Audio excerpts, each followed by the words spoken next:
Hey everyone, welcome back to Modern Retro Gal. My name's JL in case you're new to my channel.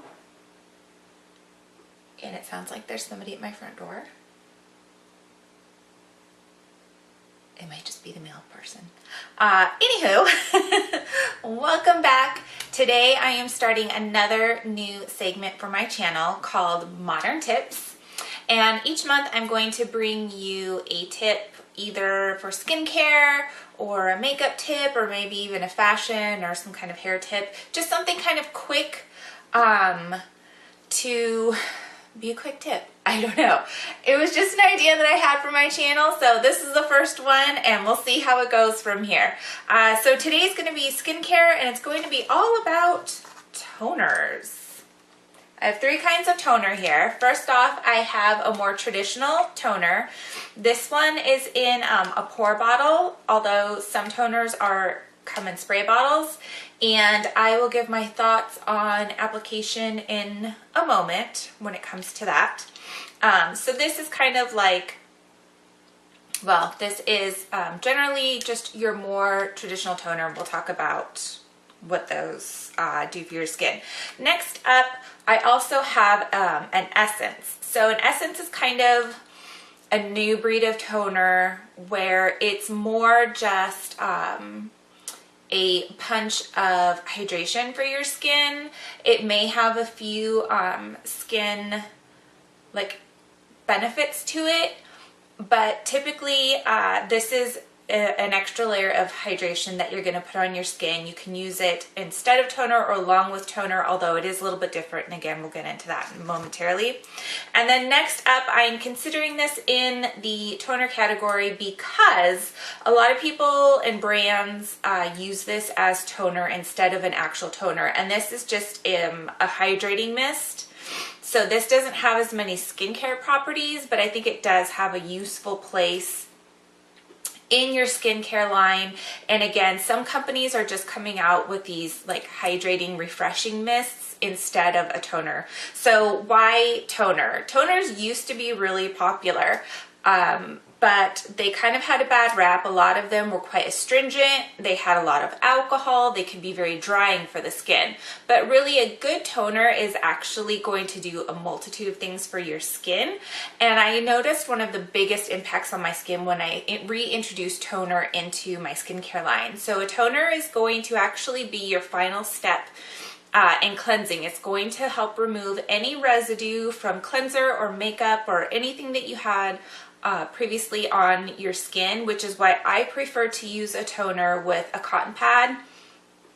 I do want to invest in some reusable, like washable pads, just because I go through so many. Toners will also help to add hydration back to your skin after you wash it. Toners help refine pores, fine lines. They have a lot of skincare benefits. So any skin issues that you have, you can probably find a toner that's going to help with it. There's brightening toners, hydrating toners, pore refining toners, refining toners. There's all kinds. So, you know, soothing toners, any kind of skincare issue that you have, you can probably find a toner to work with you, work for you. So that is why when there are actual toners in a spray bottle, I still spray them onto a pad and use that on my face because I feel like the toner goes more deeply into my skin than just sitting on top of it, and also because it's kind of that refining and that kind of final step in removing any residue from other products or makeup on your skin. I like to use a pad to wipe it on my face, gently of course.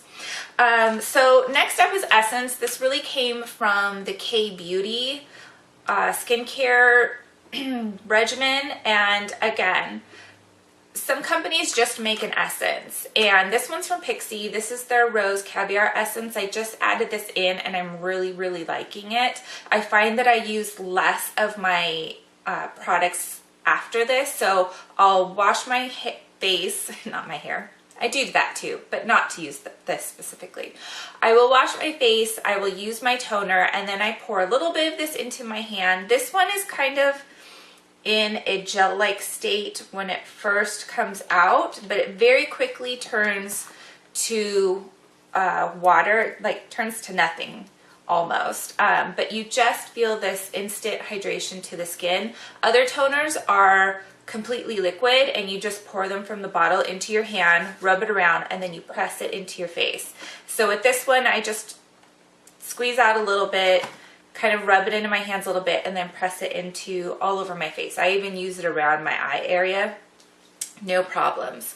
And again, this is just one of those instant boosts of hydration with a little bit of skincare benefits, but not necessarily the skincare benefits that you'll get from an actual toner. But this is kind of like a new breed of kind of toner type thing. And then I use my serum and then my moisturizer. And I notice that I don't use as much serum from the bottle and I don't use as much moisturizer since I have been adding this in. So lastly, we have these hydrating facial mists. A lot of companies I'm seeing are skipping an actual toner and using these instead. This one is from Little Barn Apothecary. This is the coconut pear. I thought it was going to be kind of a weird scent mixture, but I actually love it. As you can see, I need to get a new bottle. And what I really love this for is I will spray this all over my face once I've done my skincare regimen, and then I will start to do my makeup, and kind of in between layers of makeup, I will continue to spray this on my face. And I have an eyelash that's bothering me. And what I find with this is that it really just kind of helps to meld each layer of makeup together and into the skin so that everything looks more skin-like and looks less like pieces of makeup on the skin kind of splotched on. And then before I do my mascara, I always spray this all over my face. And I found that I really don't feel like I need a setting spray. Oh, this eyelash, I'm telling you. Unless I'm going to be doing like a late night, something where I'm going to be really sweaty, and then I reserve a setting spray for that. But I've been really enjoying this. This doesn't really give longevity to my makeup, but it really just kind of makes it all look more part of my skin. And so like I said, I've noticed a lot of companies, especially more drugstore level makeup companies, are coming out with these facial mists instead of a traditional toner. So that's kind of the difference between all three. I think adding any one of these into your skincare regimen, you're going to start to notice a huge difference. You don't have to use all three. If you were going to start with one, if you aren't using toners at all, I would suggest looking into a more traditional toner. I happen to love the vitamin C one from Pixie. They just expanded their skincare line, and so they have a toner for just about any kind of skincare issue or skin type that is out there. So that is it. Let me know, or do you use a toner in your skincare regimen? Do you think you might add one? So let me know down below. That is it for me. Thanks so much for watching, and I will see you again soon. Bye-bye.